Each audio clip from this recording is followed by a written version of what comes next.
Carlton King, the former Scotland Yard Special Branch and MI6 officer and the author of Black Ops.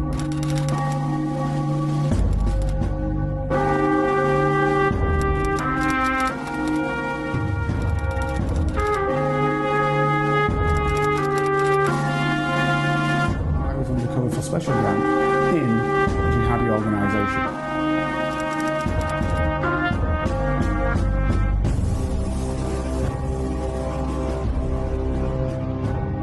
If you'd like to help Carlton keep producing the Black Spy podcast and receive episodes and information that's only available to Carlton's special Patreon agents, then you can donate as little as £3, €4 or $5 a month by signing up with Patreon. See the Black Spy podcast notes or Google Patreon Black Spy podcast and pledge your monthly amount. You can even win the opportunity to be a guest on the show. Thanks for listening. And don't forget to subscribe for free.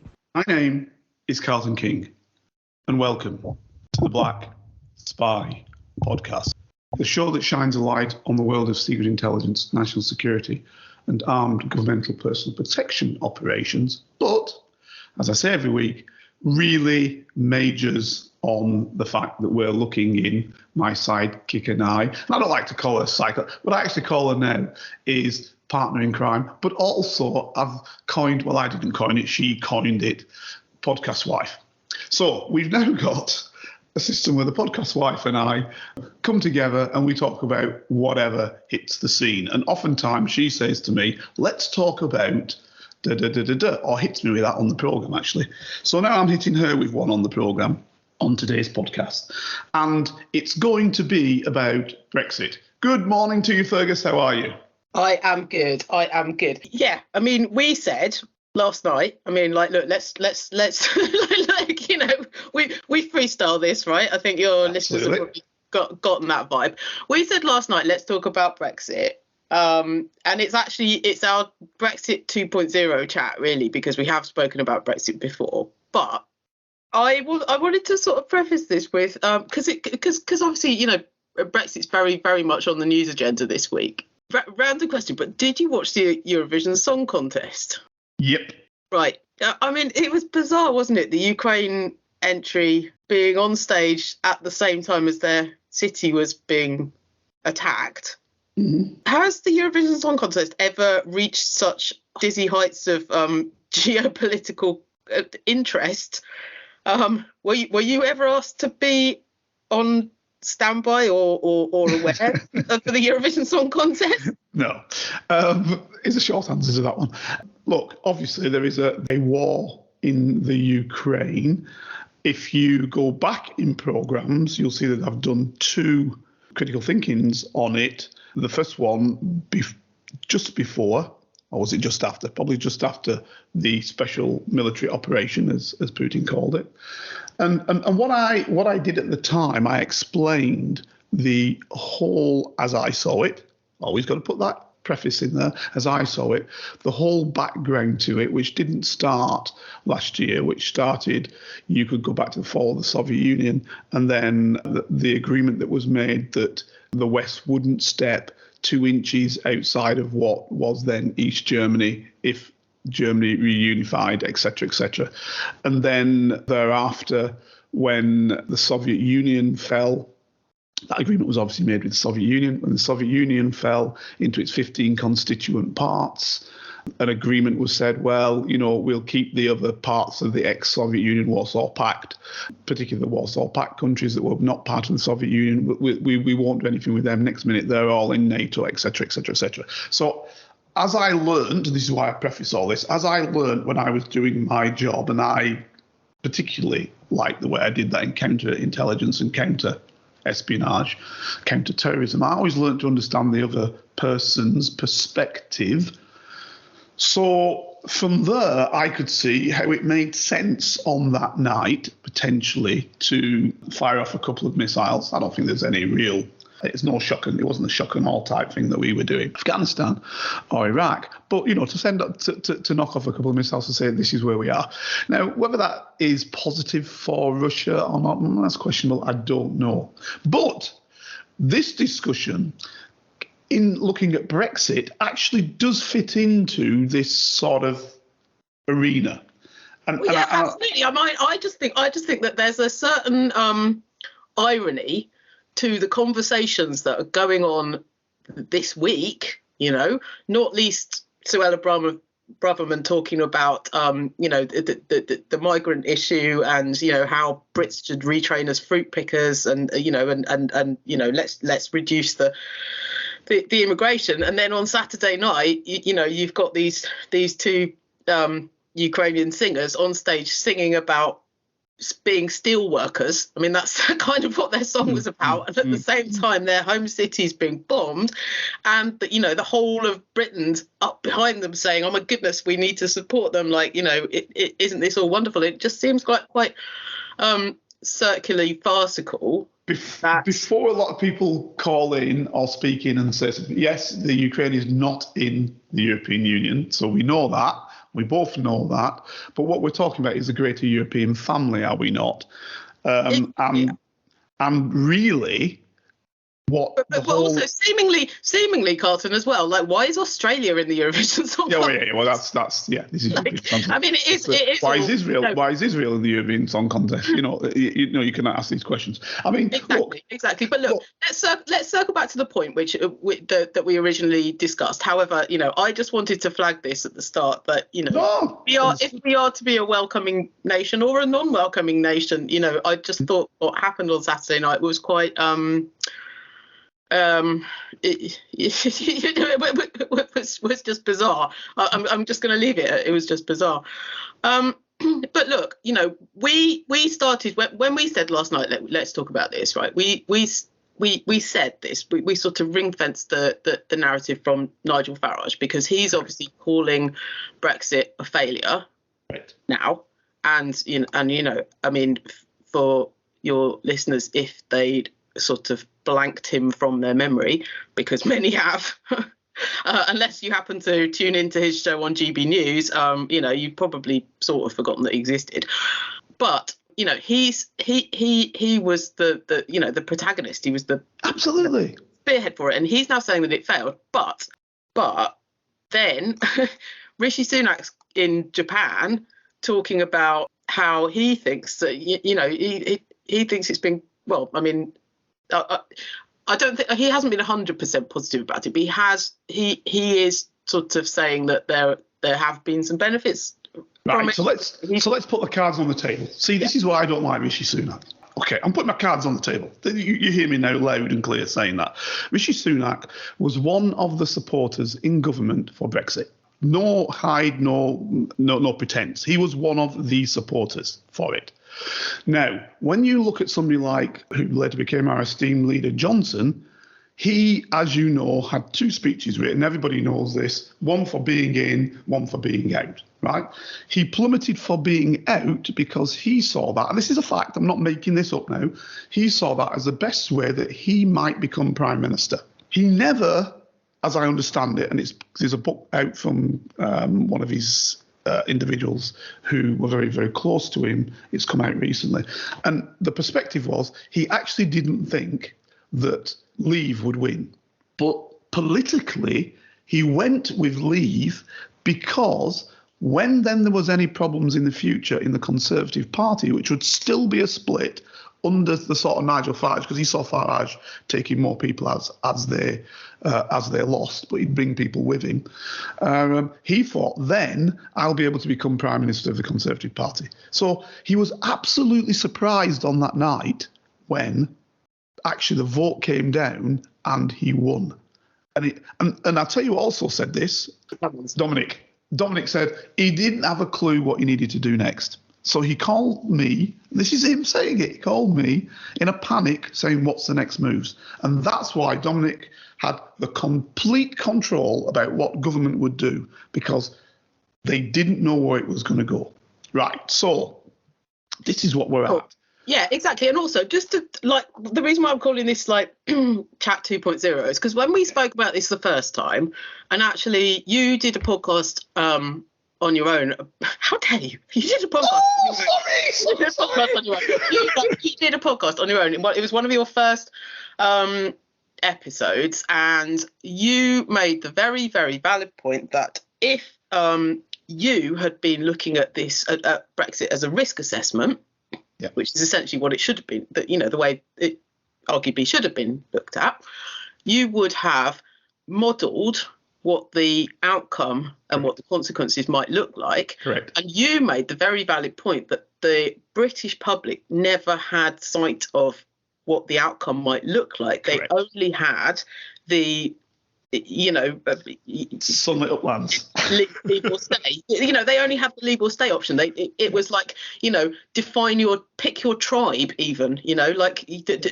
Do you define yourself as a vote leave, or do you define yourself as a vote remain? And people had placards. They made signage. People had flags outside their home to confirm their tribe, but nobody actually had a clue about what being in that, identifying with that tribe, or being in that tribe, or influencing that decision would actually look like. And you said at the time, you said if you'd have said to someone, right, hang on a minute, right, you can't go on holiday easily anymore. You can't go to university in another country. You can't go and buy your cheap booze in France. You can't, and sort of modelled it out like that. Then people would actually have an idea about what they were, a sort of more tangible idea about what they were voting for. Correct. You're absolutely right, and the reasoning behind that is actually absolutely right. It's because I'm just quoting back what you said. Yeah, it's true, wifey. It's true. No, the reason behind that was as follows. Now, this is the point. I was always very, very angry. Look, I'm going to put my cards on the table. When this vote came out, and I'm not lying, I actually said the vote will be lost. Okay, and I was a staunch Remainer, and am. And I said the vote will be lost, because when I looked at who they were putting up to put forward the position to stay, I thought, these are not the right people. This is Jack Straw's son. This is various academics, blah, blah, blah, blah, blah. Now, what people didn't understand, and straight away that should have been the first thing they made clear, some people said, I'm going to vote to leave to give the government a black eye. Right. Now, that in itself was total and utter stupidity and showed their ignorance, insofar as half of the government were for staying and half of the government were for leaving, because the Conservative Party had been forever and a day split on this issue. Right. Now, I looked after a Prime Minister who never swore, but on one occasion used certain words to explain the Eurosceptics have destroyed my prime ministership, right? In a certain manner, he said it. Now, the reality of it is in the Conservative Party, this was the war, the internecine warfare that was going on. Those that believed in the UK standing by itself, your Cashews, etc., and those that believed in being closer to Europe and working within Europe, Sir John Major, etc. And this is the battle line. And every prime minister that I ever knew of actually wanted to stay in, including Margaret Thatcher, who fought very hard. And actually, Margaret Thatcher got the greatest deal for any European Union country for the United Kingdom. We were getting things like opting out of many, many things that we could opt out of. We had an opt-out clause that we were able to do, which the United Kingdom got for staying in, and also a refund of $1 billion of the monies that we put in. So it was very, very positive. Now, the one thing that I noticed straight from the beginning, having lived in various European countries, one thing that I noted was the EU citizenry of most countries understood what the European Union did. In Britain, people did not. They were never actually explained ever in the whole time they're in the European Union what actually the European Union, before that the EEC, meant for them. So when they then put up an individual to run this campaign who still wasn't going to explain it, and I'm talking to the everyday man on the bus, I'm talking to who I call Joe Soap, Joe and Josephine Soap, the person on the Clapham omnibus. Yeah, I'm talking about those people. I'm not talking about people at the top who should have some knowledge. By the way, they didn't. The average politician, I'll tell you now, did not understand how Europe functioned. Right? Didn't understand it. The average British politician. I didn't have a clue. And I actually explained to some of them on occasions. So the reality was this. We had a great load of positions in there. We were head of Europol. We were head of the justice section. We were head of this, that, the other. Catherine Ashton was the secretary, basically like the foreign secretary for the EU, etc., etc., etc. We had a great loads of positions in there. We were very powerful within that union. So for me, I could never see why we would leave. And then the benefits that British workers got. When I first came back from a European country where I was living with and had all these benefits, and then when the European Union said we will become the union and we'll maximise these benefits out to the whole of Europe, holidays jumped from something like in Britain like 14 days to 30, nigh on overnight. And you know, your water had to be right that went out into the sea, which is right now they're flushing rubbish back into the sea because they're no longer part of the European Union, so they can flush it what they want. You know, all these issues, all these things that we had to stick within European regulation, working time directives, you had to work only X amount of time. Otherwise, you needed rest days and therefore compensation, etc., etc. Compensation on flights if your flights are late. European compensation throughout Europe. Now they're getting rid of that, scrapping it from the United Kingdom. And roaming, you could roam and talk like you were at home because of the European Union regulations, because they were saying companies were making too much money on people just because they were moving from one European country to the other. Why would that be a problem? We're all part of the same union. And other more obscure things that people didn't understand. Things like, example, if you were in a country that didn't have a British embassy and you'd lost your passport or you were mugged or whatever happened to you, you could go to any European Union embassy and they had to, not could, had to look after you because you were a citizen of Europe. You could go to any European school, etc., etc. You could keep going on.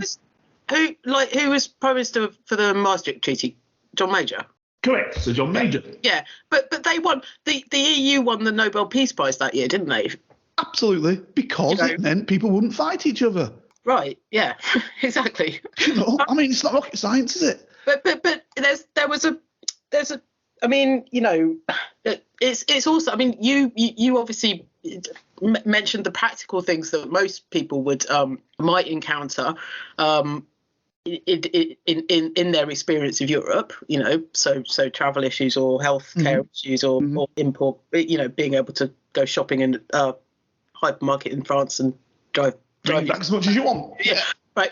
But there were also measures to look at things like international fraud and drug trafficking and terrorism and all the rest of it, where, you know, which is much more your world and your space, but people probably don't know that.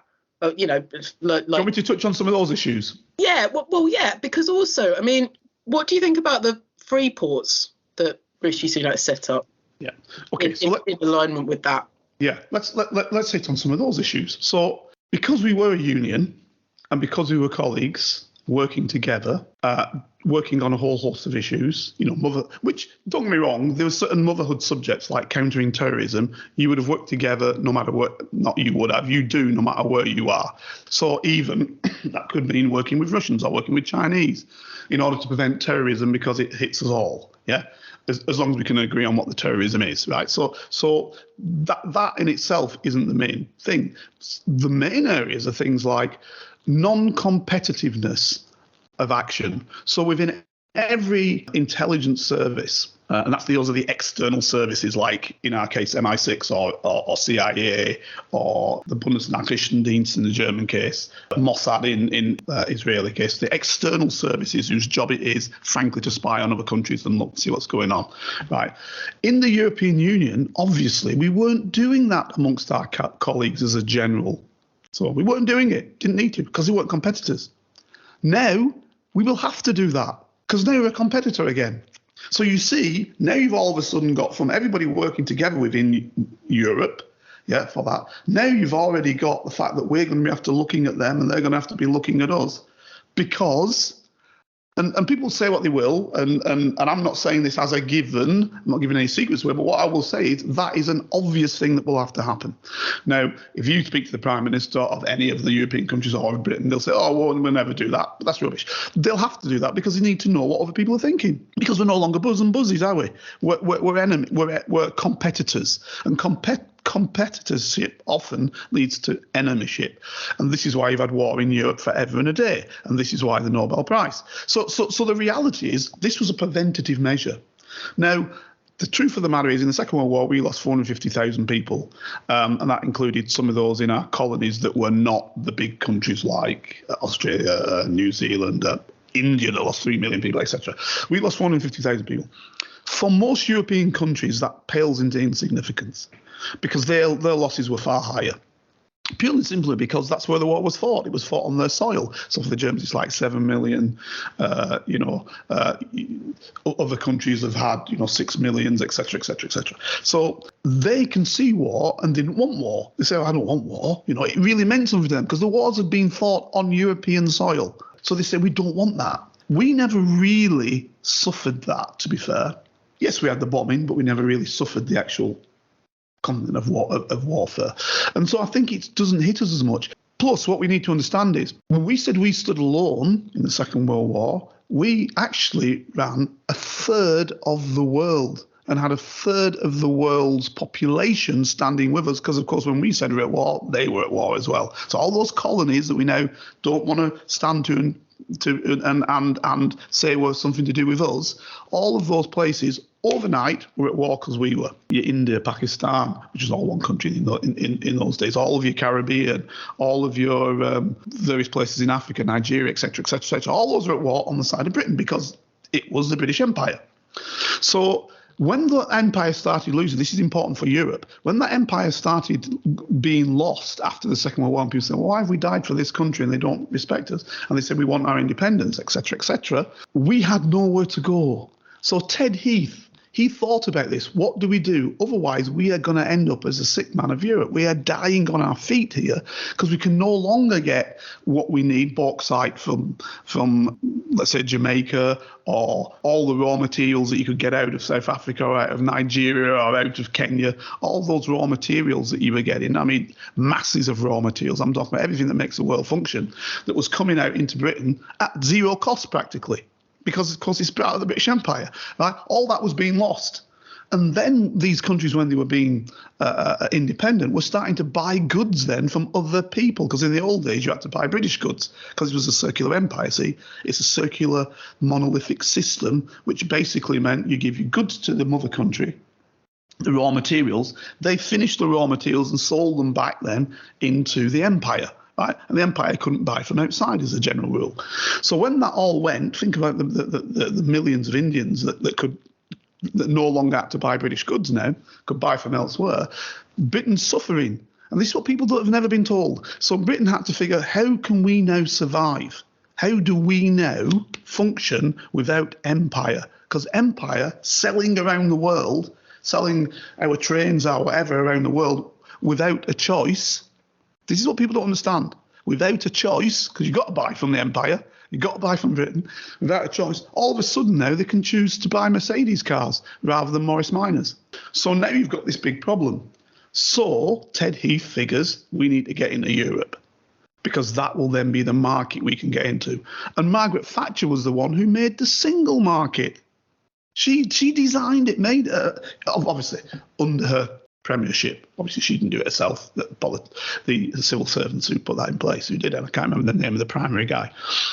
But all those ideas were put into it, which give Britain a great opportunity to once again be selling goods, etc., etc., but this time to a much closer market. That was Europe. So the question was, once you are outside of Europe and can no longer sell to that market without having restrictions, i.e. tariffs, a cost that will cost you in order to sell to these people, say 10%, which means a 10% tax on what you produce that goes into Europe, because that's what you need to pay if you're not part of the European Union and you haven't got the free customs movement, then you have a problem because you're no longer competitive.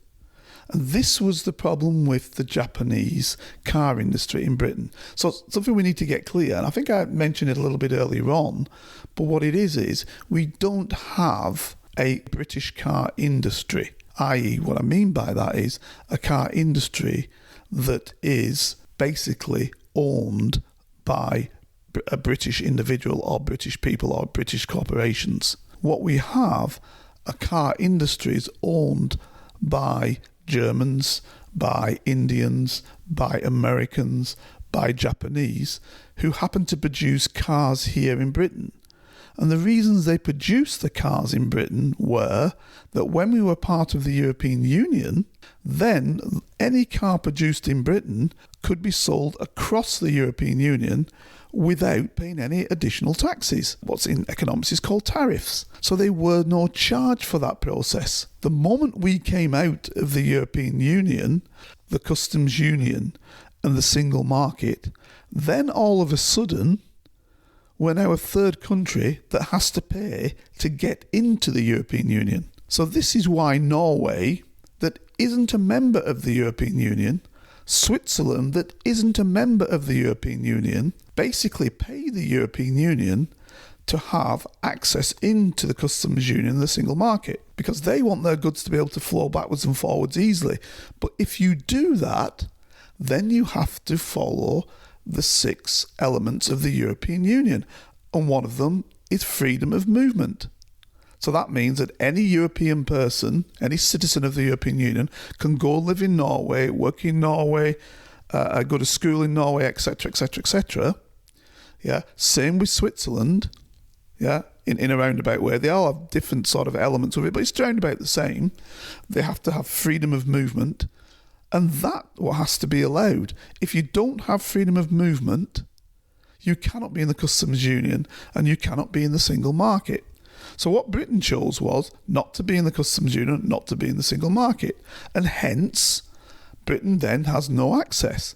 But the other downside of this is that when you're not a European Union member, but you have paid to get into the single market and the customs union, and you do follow the 6 basic European Union regulations which everybody has to follow if you're inside the customs union and the single market, you're just a rule taker, not a rule maker. Now, when we were in the European Union, as a member of the union, we make the rules. We had a vote on what the rules were. Indeed, we had major positions within the European Union. What will happen now is, and it will happen, we'll go into the customs union and we will go into the single market. Why? Because otherwise you can't sell your goods into Europe without paying the monies that you do have to pay to get your freedom of your manufactured goods moving around Europe as they used to. You'll then only be a rule taker. The rules will be made in Brussels, and we as Great Britain, the same way as the Norwegians do, and the same way as the Swiss do, will just have to take any rule that the European Union makes and we'll have to bring it into power without having any say. So then we really will not have a say with what goes on in Europe because they will have left. But we'll know that we'll need to be in there because otherwise we will be starved of the world's greatest and wealthiest market. People are going to talk about Asia, they're going to talk about this and that and the other, but the wealthiest people in the world right now, and it's scheduled to be so for quite a while, are still the Europeans. So the reality is everybody wants into that market. Everybody wants into that market. And we need into that market, otherwise, as you can see, as we are right now, we're dying on our feet. So the first thing the Japanese car industry in Britain said is, when we left the European Union, was, hold on, we set our factories up in Northumberland because you had access to the European Union, because that's where we sell our cars. We don't want to sell our cars just to a market of 70 million people. We want to sell our cars free of charge, basically, without tariffs, without taxes on it. We want to sell our cars to the market of 500 million people. That's the European Union. So we're going to leave. And what the British government did is they paid them a bung. Now, we don't know how much money they paid them, but we know they paid them a lot of money. So when Rishi Sunak comes back last week, turning around saying, well, the week before now it will be by the time this goes out, turning around saying, you know what, we got a great deal from the Japanese. That's basically some of our money coming back, what we pay the Japanese to stay in our country. In other words, there are no winners for us leaving the European Union in terms of us dealing with more powerful countries. And And please, Brits, do understand, Japan is way more economically powerful than the United Kingdom is. Japan's GDP is something like 4.3, 4.5, it fluctuates, $1 trillion, where ours is something like 2.7, 2.6, it was up at 2.9 when we were in the European Union, but down again. So what you've got to understand is it's nigh on twice as powerful as we are economically.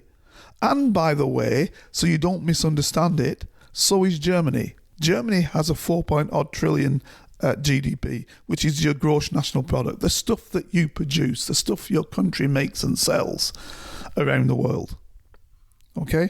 And that includes all the things like banking, etc., finances. So it's not as though, we're doing well in finance. So no. This is what the country has in terms of its wealth. Okay? So what you need to understand is when you're doing a deal now with the Japanese, frankly, Japan turns around and says, this is what I want to happen. And you bow down to that because we, Great Britain, do not have the power to fight against it because we're only half as powerful economically as the Japanese are. Now, with the European Union, because the European Union works collectively in order to do trade deals with companies, what then happens is the European Union says, Japan, this is what we want to happen. And Japan has to listen if it wants to do a trade deal with the European Union. Now, people say, Japan didn't do a trade deal, it took 7 years. Of course it did, because Japan was trying to get its best deal, and the European Union could just say, no, not interested. And this, by the way, for all you idiots who are turning around saying, you know what, Trump's a great supporter of ours, and he says we shouldn't be in the European Union. Of course he did. Because what you need to understand is, when we were going up against the United States economically, which is by far the most powerful economic country in the world at the time when we were doing that, China will soon be that. People say by the year 2030, some are even saying by the end of this year, but I think it's going to be about 2030. When we go up against the American, with I think it's now about 21 trillion GDP, we can't compete. We're 2-odd, they're 21 trillion. When you're in the European Union, however, with a 16, probably now about 18 trillion GDP, 16, 17, 18 trillion GDP, us coming out has obviously dropped their collective GDP, then, of course, they can challenge the American. If the American says, we're going to put some tariffs on you, mate, the European Union says, we'll put tariffs on you. Britain can't do that. So, of course, Trump, as an individual that sees things in terms of money, an individual that perceives situations as something that works to what is to the advantage, America first, understand, that's what he was always saying, what is to the advantage of the United States, wanted Britain away from the European Union, as he wanted all countries away from the European Union, because then there isn't a challenge. So now this is the case. China now, of course, one country by itself, had a 13 trillion GDP. Now I think it's something like 15, 17 trillion GDP. These guys will overshadow us easily, the United Kingdom by itself. When it was working against the European Union, or doing trade deals, not against, because China's not against the European Union, when it's trying to do trade deals with the European Union, then it had to take into account all of the European Union put together. All of the countries. Yes, Germany's powerful at 4.0, but it isn't powerful when it comes up against China and the United States.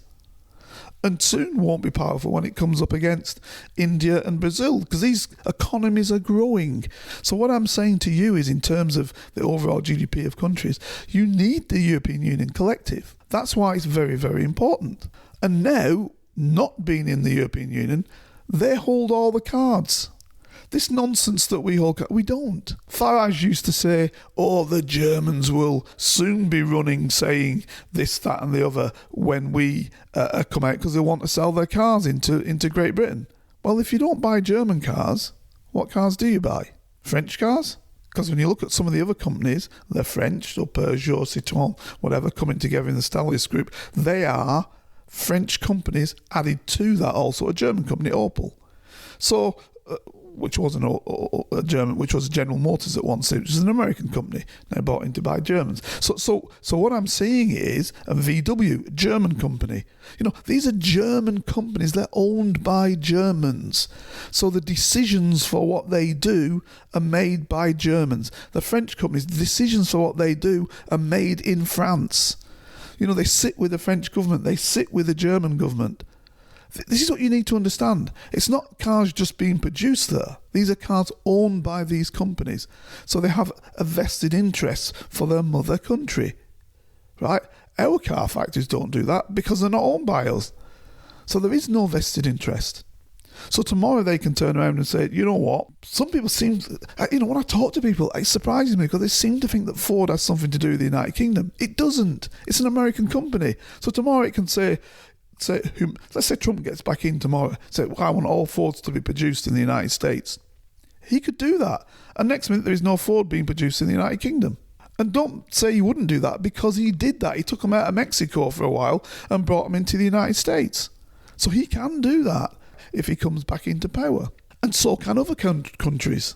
When you don't own your own, we do not produce one mass vehicle in the United Kingdom. Even vehicles that we seem to think are British, like Jaguar or Range Rover or whatever, they're not. These companies are either Tata owns Jaguar, owns Land Rover, and Tata's an Indian company, by the way, comes from India, not from Great Britain. These are Indian companies, okay? Some of our most famous, Rolls-Royce, it's German, it's BMW, Daimler, it's German, it's VW. This is what you're forgetting. They're not British companies anymore. They're not owned by us. So tomorrow they could make a decision, say, no company built here. And obviously the Japanese companies aren't British. Tomorrow Hyundai can say, out, we'll site our factory in Poland because it's sitting in the European Union. And by the way, the reason why most of the companies sat in Britain in the beginning was, one, because they do a right-hand drive car, but they make left-hand drive some from Britain as well. But more importantly, it was because we did very good deals with them on having cheaper labour than the labour was in Germany. So those were the deals, no strike deals, etc., that were being done, right, because of pressure put on them. So that's why we were able to draw these companies here. And don't forget, subsidies paid by the British government to these big auto companies. Now, some people are going to say, but we sold things all around the world. When we were Great Britain by ourselves, we sat by ourselves and sung all around the world. That is absolutely true. But what you forget there is the period you're talking about, up to maximum the 1960s, late 1960s, early 70s, it wasn't that we were selling around the world to nobody. We always tend to forget, and seemingly wish to forget, that we held colonies, and that every citizen within those colonies was a citizen of the United Kingdom and colonies. So example, and it seems to be off the sphere, but it isn't, it's absolutely on the sphere, the RAF pilot who was the black RAF pilot who came from Jamaica in the Second World War, who he was the oldest and the last black RAF. In fact, he wasn't a pilot. To be fair, to give him his right role, he was a radio and a navigator. So this guy who came in and was flying in bombers in the Second World War, why do you think he was fighting for Britain? Because Britain was the mother country. Jamaica was run by Britain. It had a Governor General, as was all the different parts of the Caribbean, as was many parts of Africa. From the Sudan. I mean, we talk about the Sudan as though it's nothing to do with us. We ran the country with Egypt since at least the 1920s, and then sometime before that, General Gordon in the 1880s tried to take it over. So the reality is, and you can go down from Kenya, you can go all the way down Tanzania to South Africa. All those are being run by Britain. And at the time of the Second World War, this is who was running it. So what happened is they were part of our monopoly, and I'll explain that in a few seconds. So this is what we need to understand. It is not that we were doing something different later on. It was that we had a captive market. The whole point of a colony is you drag the goods out of it and you sell the goods back. So if you look at trains, for example. So that was part 1 of this week's Black Spy podcast. Hope you enjoyed it. We'll have part 2 next week. If you'd like to help Carlton keep producing the Black Spy podcast and receive episodes and information that's only available to Carlton's special Patreon agents, then you can donate as little as £3, €4 or $5 a month by signing up with Patreon.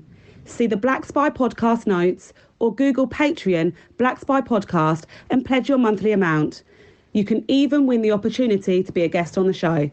Thanks for listening, and don't forget to subscribe for free. Here is a working class spy telling his stories, the secrets, the lives of spies. Feel free to message Carlton King on all socials and give this show 5 stars on Apple iTunes and subscribe so you never miss a single episode.